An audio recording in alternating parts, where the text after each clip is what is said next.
Well, thank you very much for that, Emma. And mercifully, I can say I'm not the Chief Medical Officer, so don't worry. I still can't get that phone call from the A9 lay-by out of my head, though. I mean, a lot of things have happened in laybys in the A9, but never that. So I won't ask what you were doing in a lay-by in the A9 when you called. So it's really great to see everybody here tonight. It reminds me, I, like I'm sure many others, I grew up near here. I grew up in Clydebank in the 1970s and the 1980s. And my father had left school at 14, as many people then did, and he had taken an apprenticeship, then he had put himself through college, then university, and eventually became a graduate mechanical engineering designer in one of the design workshops of the great shipbuilding companies that we had on the Clyde at that time. And of course, the Clyde, where we are tonight, was part of what was the Silicon Valley of that age. It's quite a thought to think about, just the impact that had. But when I was growing up in the 70s and 80s, I watched my father and his friends and colleagues be made redundant 6 times as shipyard after shipyard after shipyard shut down. I remember the last time it happened to him, almost seeing the pride leave his eyes, and it never really returned, because he just wanted to be an engineer. He just wanted to build things and design things.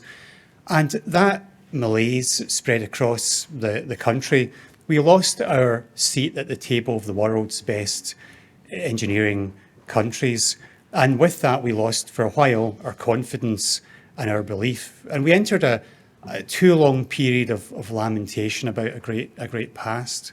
And I think if we learned anything painfully from that, and the best, I think, lessons are those that are painfully learned, we remembered that we must never return to that time. We learned that even when you're at the peak of an industry, and even when you're not, in both cases, you have to be striving to build for the next wave of technology, so you can ride that wave and not be overwhelmed by it. It's such an incredibly important lesson that I think all of us have inculcated. So I think all of us now in Scotland, working in the industry that we're in, have a choice. We can lament and bemoan the things we're not great at. And, it's easy to do that, and sometimes we all are slightly guilty of that. Or we can become restless, we can become the agitators who say that we're better than sometimes we tell ourselves we are, but we're not as good as we could be. And we strive every day to close that gap. And I think what's really wonderful about tonight, I think why there's so much energy in the room tonight, and there's such a buzz as we talk to each other, is that you are the agitators. You are the agitators who've made that choice to be restless about making Scotland a world-class tech nation. And we all have different roles, of course. Some of us are in startups where we believe that we can compete with the very best companies around the world. And some of us are ecosystem builders in all the flavors that we come. The mentors, those who run conferences, incubators, accelerators, the investors, and the people who work in government and in our development agencies that create the conditions for us to develop the sort of policies that we see here tonight. We are the agitators, and that's why we're here.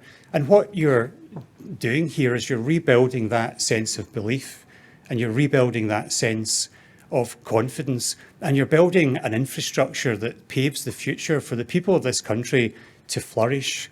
And there's nothing more important than that.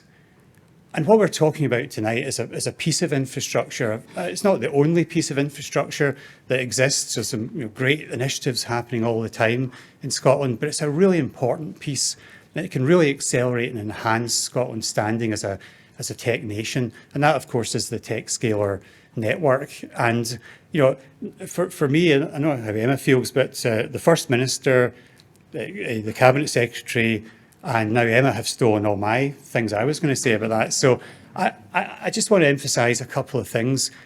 Although this is an incubation environment, and although it's now going to be in cities where it wasn't before, and we're going to strengthen and expand our long-term incubation capabilities where we have been before, two really important things for me stand out. The first is that this is primarily an educational environment. We are equipping our founders with world-class technique, and that is not optional anymore, because the internet means that all of the customers in the world are available to us on our doorstep, but all of the competitors in the world are too. So if you want to be successful, you have to be as good as the best companies on earth. That's just the way it is now. And therefore, if we can equip our people with the best technique, then they have more chance of taking their companies to scale and to success. So I think that's an incredibly important part of this offering. And the other part of that offering is what's actually happening in the room tonight, which is the peer learning and the peer community building that we do when we get together. So the tech scalers are going to have spaces that are free to use for meetups and other related activities, so we can learn from each other and from outside the environment. And the other thing I'll say about tech scalers that maybe we haven't talked about so far is it's really a platform to integrate other services. So in the future, we hope we can integrate grant funding.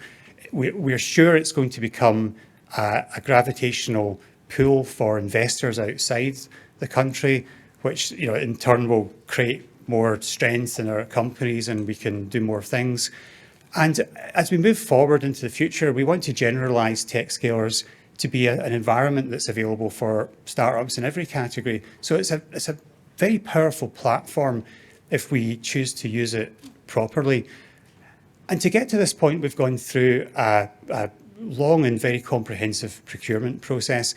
And I'd also like to thank everybody who ran that process, because it's extremely difficult exercise to go through, but most especially everybody who was involved in bidding into that process. Because I think what we saw from the strength of the bids that were returned and the thoughtfulness behind those bids is that we really do have some real strong ecosystem builders in this country, and it's really something to be proud of. And of course, I'd also like to thank and congratulate CodeBase, who, as has been said earlier, are leading the consortium that will be operating that environment for us.